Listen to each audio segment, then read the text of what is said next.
You wake up in the middle of the night, not because of a noise, not because of a nightmare, but because of a silence that's too perfect. A silence so cold, it suffocates every breath. No one calls your name. No one hates you. No one loves you. But something is cracking, not in the outside world, but deep within yourself. You've done everything right, staying calm, rational, self-controlled. You don't lose your temper. You don't beg. You don't cling. People admire you, praising you as someone who's mastered emotions. Yet, why do you feel empty to your very bones? Why, within this stability, is there a deep sense that you're not truly alive? You once thought reason was humanity's greatest victory. But could it be, as philosopher Spinoza once whispered in the dark, that lacking emotion isn't wisdom? It's a sign that your soul has surrendered. Can a person without emotions ever truly be free? You start recalling those hugs you rejected as unnecessary, the tears you saw as weakness, the silent screams of your heart that you silenced with logic. Could it be that what you call clarity is just a disguised form of death? You used to be proud of not needing anyone, but perhaps this independence has become a graveyard where parts of yourself lie buried alive. Maybe you're not a strong man. Perhaps you're merely a walking corpse, your cold exterior masking a fear you can't name. From tonight onward, one haunting question remains. If you've lost your emotions, who exactly is the one living inside you? You grew up hearing strict voices telling you, don't cry like a girl, stay strong, men don't get emotional.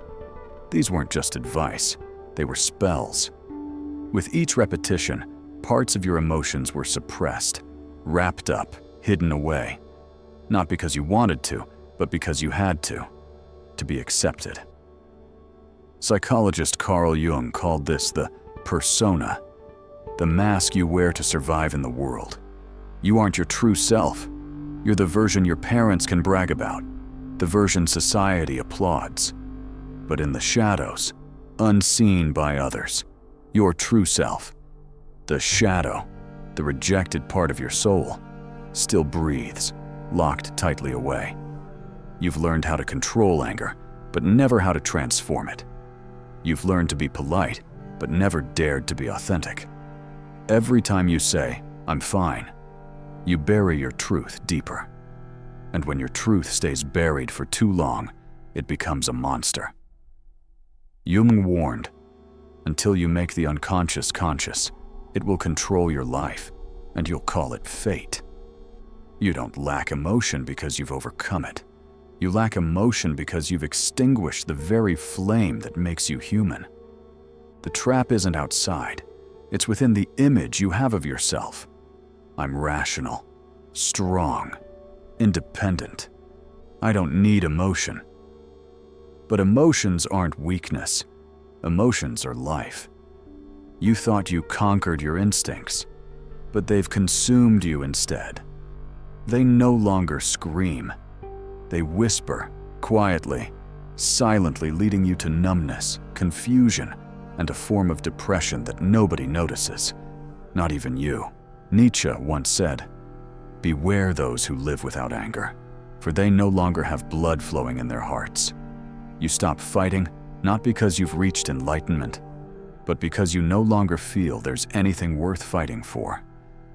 You think you've mastered your desires, but desires don't need expression. They thrive when you deny them, transforming into subtle mind games. You work non-stop, optimizing everything and disciplining yourself, not to grow, but to avoid feeling anything. You're trapped in an invisible belief system that sees emotion as weakness and logic as salvation. But it's exactly that belief that leaves you stranded in a desert of pure reason, your heart dried out. You can't truly love because love requires confronting vulnerability within yourself. You can't cry because tears are proof you're still fragile. You can't desire because desire means admitting you lack something, and you're afraid that admitting this lack will diminish your worth. That's the deepest trap of all. You only feel valuable when you no longer need anything. Spinoza, who was rejected by the church for his free thinking, understood this clearly. To him, emotions weren't something to eliminate, but energies to comprehend. True freedom doesn't come from eradicating desire, but from understanding its root causes. A person without emotions isn't free. They've simply lost the ability to hear their own inner voice. Schopenhauer saw even deeper. Humans are a will thrown into this world without reason. The emptiness you feel isn't your fault. It's the product of a culture that defines masculinity by rejecting emotions and idolizing images. No one ever asks how you truly feel. They only measure how much you can endure. You've become invulnerable, but simultaneously unable to truly connect, unable to deeply love, unable to see beauty in simple moments. You don't feel pain, but you don't feel joy either. You don't get angry, but you also don't feel passion. You exist as a lifeless shadow, and that's the cruelest paradox. The price of not being hurt is not being truly alive. You entered the world like an actor without a choice of role. The script was already written. Be strong, calm, successful, and above all, don't be too real. Since childhood, you learned to hide certain parts of yourself. Fear, pain, confusion, all masked behind a polished, resilient exterior. You became the ideal man, but every step you took distanced you further from your true self. Society doesn't reward authenticity. It rewards persuasion. You don't actually need to be okay. You just need to look okay. So you learn to build a persona matching everyone's expectations. You work tirelessly to prove your worth, laugh at the right moments so you're not labeled negative, love safely to avoid getting hurt, and stay silent so you're not called overly sensitive. You think you live honorably, but in reality, you're caught in a game where authenticity is traded for acceptance. The more accepted you become, the further you drift from your soul. The emotionless man is not someone who never had feelings. He's someone who learned that his feelings weren't welcome. He once cried, felt pain, and had desires. But at some point, the world's gaze taught him that if he revealed those feelings, he'd be rejected. So he chose to live silently, successful, stable, but paying the invisible price of losing himself. No one notices, no one mourns this loss, but it's very real. He lost the right to be himself. Look around. How many people are acting in their own lives? The stern father who was never hugged, the cold boss who was once ridiculed for crying, the successful man who was laughed at for his vulnerability. They're all repeating the same hidden pain. Not because they're cruel, but because they don't know any other way to survive. You're not alone in your sense of disconnection. Yet, ironically, that loneliness is something you're never allowed to speak about. You must smile when others expect it. You must stay calm, even when everything inside you is falling apart. If you fail, you're labeled as too weak, too sensitive, too strange. The world doesn't hate those who suffer. It hates those who openly reveal their suffering. Because when you're honest, you force others to face their own dishonesty. And this is society's greatest lie. You'll be loved when you're good enough. But no one ever tells you that being good enough is an illusion, unreachable, unretainable, and never truly yours. No matter how well you perform, there's always someone demanding you be better, stronger, less emotional. This society doesn't want you awake. It wants you operational. It doesn't want you living your truth. It wants you conforming to the system. And the system is built upon a bitter truth. Human emotions must be controlled to maintain order. But when you've been controlling them for too long, You can't distinguish between control and numbness. You convince yourself you're fine, that this is maturity. Yet behind this so-called maturity is an aged soul that never got to grow through love, only discipline, responsibility, and self-denial. You attend meetings, have conversations, and laugh with others. But somewhere in your eyes, there's still a child quietly looking around, waiting for someone to ask, "Are you okay?" Nobody asks, so the child goes silent. Eventually, it stops calling out. Within the darkness of this artificial existence lies a painful paradox. The more you meet expectations, the more you lose yourself. The more you're praised, the emptier you feel. The more admired you are for your rationality, the more you die inside. And then, on one quiet night, when there's no one left to impress, no goal left to chase, you'll look into the mirror and fail to see yourself. Not because you never existed, but because you've traded your true self for a role you never asked for. You can't return to where it all began, but you can stop walking down a road that doesn't belong to you. Rebellion never starts with shouting. It starts in silence, a sleepless night, a hollow stare into the mirror, a question rising from deep within your heart. If I stopped playing this role, who would stay? That's when darkness ceases to be frightening and instead becomes inviting, because at least it's real. There are no expectations, no roles, just the parts of you once locked away, quietly breathing, longing to be acknowledged. That's when your journey into the shadow begins. You no longer try to be good. Instead, you courageously face your inner ugliness, not to remove it, but to understand it. Anger is no longer your enemy. You listen to it as you would an old friend you've abandoned. You ask it gently, "What do you need?" And for the first time, from the deepest part of you, answer emerges, "I need to believe I'm valuable even when I'm not perfect."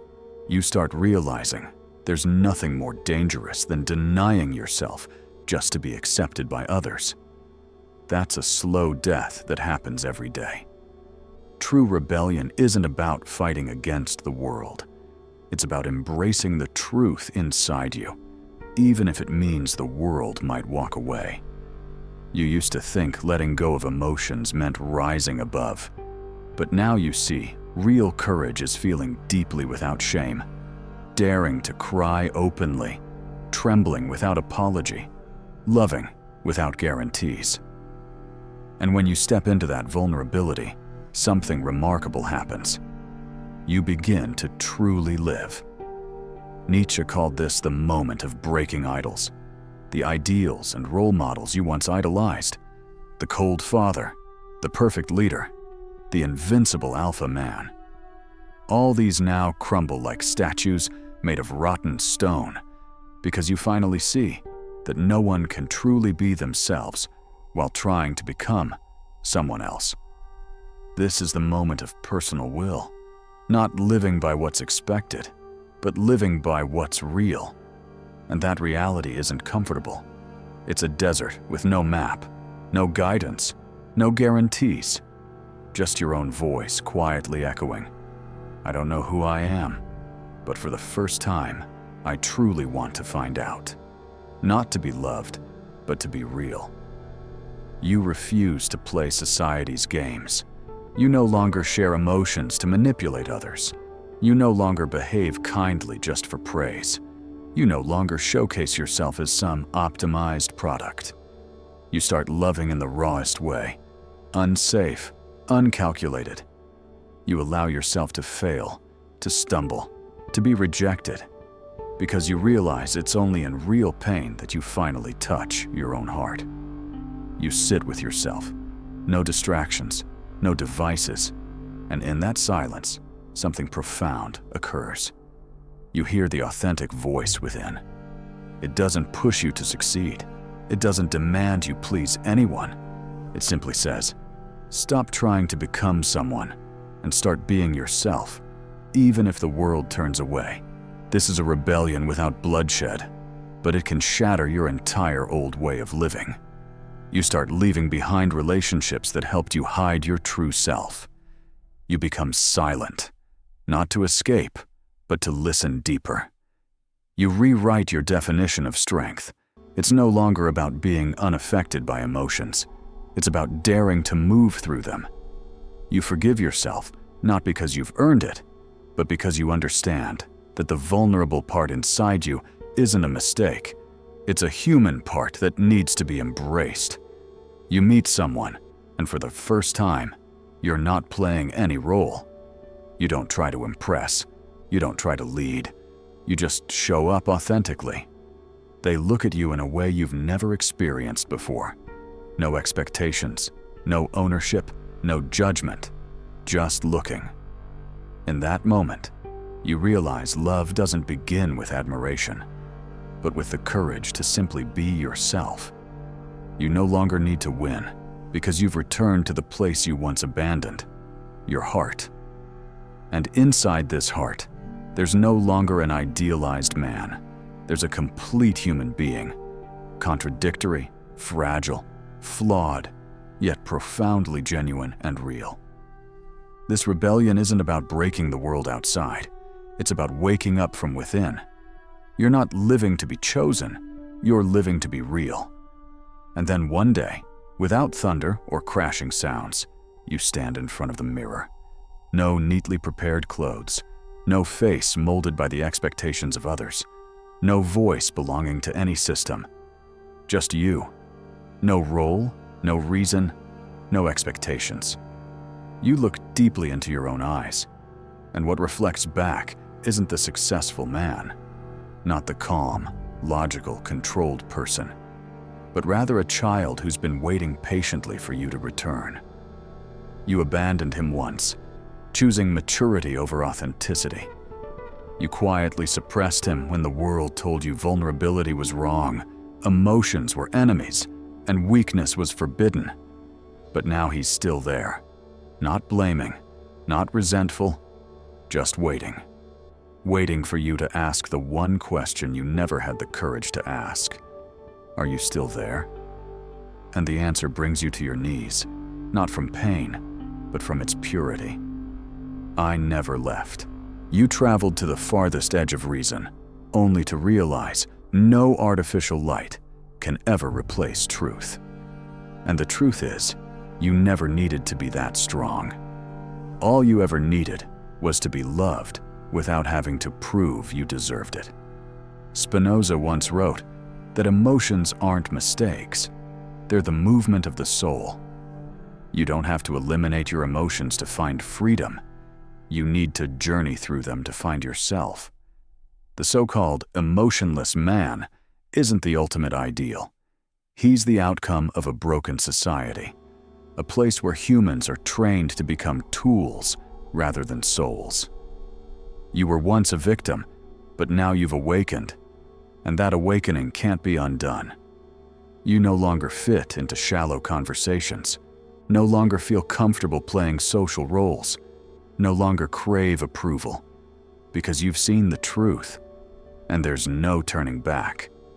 You don't need to become anyone else to deserve to live, to feel, to love.